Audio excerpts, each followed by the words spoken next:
Interview কাৰণে ল'ৰাবিলাক ready হৈছে নে নাই? হৈছে? সব ৰেডি হৈছে?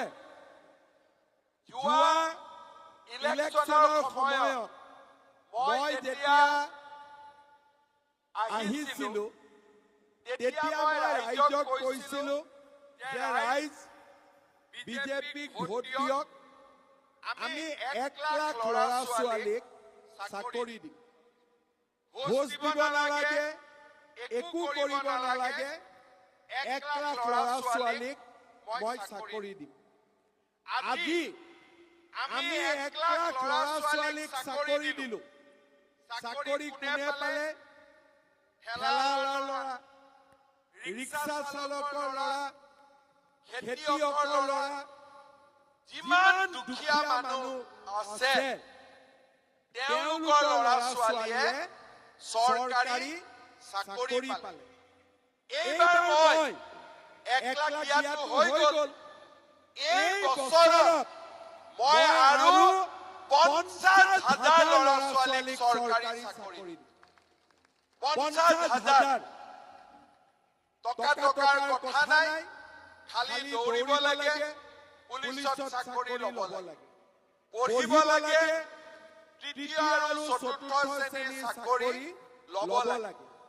সেইকাৰণে মই দেউতাক মাকক অনুৰোধ কৰিম যে এতিয়া অসমত চাকৰিৰ কাৰণে টকা পইচা দিয়া নিয়ম উঠি গ'ল।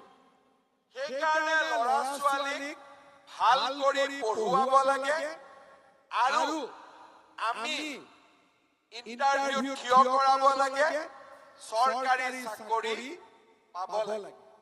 শ্ৰদ্ধাৰ ৰাইজ, দুখীয়া মানুহৰ ঘৰত এটা যদি বিনা পইচাত চাকৰি হয়, ঘৰখন কিমান উন্নতি হ'ব পাৰে আপোনালোকে চিন্তা কৰক। হয়নে নহয়? আজি আপোনালোকে চাব, এই যে নতুন নতুন পুলিচৰ ল'ৰাবিলাক ডিউটি দিয়া দেখে, সব দুখীয়া মানুহৰ ঘৰৰ ল'ৰা ছোৱালী। বাক্সাতো বহুত ল'ৰা ছোৱালীয়ে চাকৰি পাইছে, পইচা কোনেও 1 পইচা দিবলগীয়া হোৱা নাই। এইবাৰ মই আৰু এটা নিয়ম কি কৰিছো, কিছুমান ঘৰত 2-3টা চাকৰি পায় আৰু কিছুমান ঘৰত এটাও চাকৰি নাপায়। হয়নে? কিছুমানত 2-3টা পায়, কিছুমানত এটাও চাকৰি নাপায়। এইবাৰ যেতিয়া আমি 50,000 চাকৰি দিম, আমি এটা নিয়ম কৰিছো যে যাৰ ঘৰত এটাও চাকৰি নাই তাক আমি 10 নম্বৰ এক্সট্ৰা কৰি দিম, যাতে সকলো মানুহৰ ঘৰতে চাকৰি সোমাব পাৰে। ভাল হ'ব না কথাটো? হ'ব না নাই ভাল? তাৰমানে আজি আমাৰ চৰকাৰখনে যিমান পাৰে আমি ভাল কাম কৰিবৰ কাৰণে চেষ্টা কৰি আছো। 22 তাৰিখৰ পৰা 1 মাহ হ'ল ডেইলি 6খন-7খন গৰমত মিটিং কৰি মোৰো ঘামৰ জোল ওলাই গৈছে। কিন্তু তথাপিতো ইলেকশ্যন বুলি মানুহবিলাকক লগ পালে মনটো ভাল লাগে, মানুহৰ আশীৰ্বাদটোৱে ডাঙৰ কথা। হয়নে নহয়? শ্ৰদ্ধাৰ ৰাইজ, মই আৰু এটা কথা আপোনালোকক ক'ব খুজিছো। আমাৰ বাক্সা জিলাত বহুত দুখীয়া মানুহ আছে আৰু দুখীয়া মানুহৰ মেইন কথা কি যে ল'ৰা ছোৱালীক আমি পঢ়াব লাগিব, পঢ়াই পেলাই ল'ৰা ছোৱালীক আমি ডাঙৰ মানুহ কৰিব লাগিব।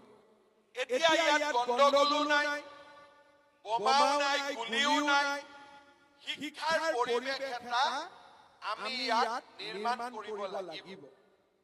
এইবাৰ মেট্ৰিকৰ ৰিজাল্ট দিলে যিমান ল'ৰা ছোৱালী হায়াৰ ছেকেণ্ডাৰী আৰু মেট্ৰিক পাছ কৰিব, তেওঁলোকক এইবাৰ চৰকাৰে কলেজত বিনা পইচাত এডমিশ্যন দিব।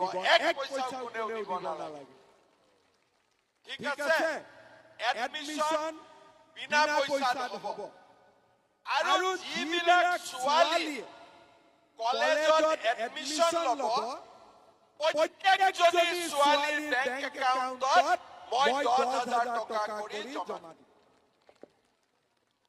আৰু যদি ইউনিভাৰ্চিটিত পঢ়ে প্ৰত্যেকজনী ছোৱালীৰ বেংক একাউণ্টত মই 25,000 টকাকৈ জমা দিম তাৰমানে ল'ৰা ছোৱালীৰ পঢ়াৰ দায়িত্ব চৰকাৰেও ল'ব দেউতাক মাকেও ল'ব কিন্তু ছোৱালীজনীৰ পঢ়াৰ দায়িত্ব মামাই ল'ব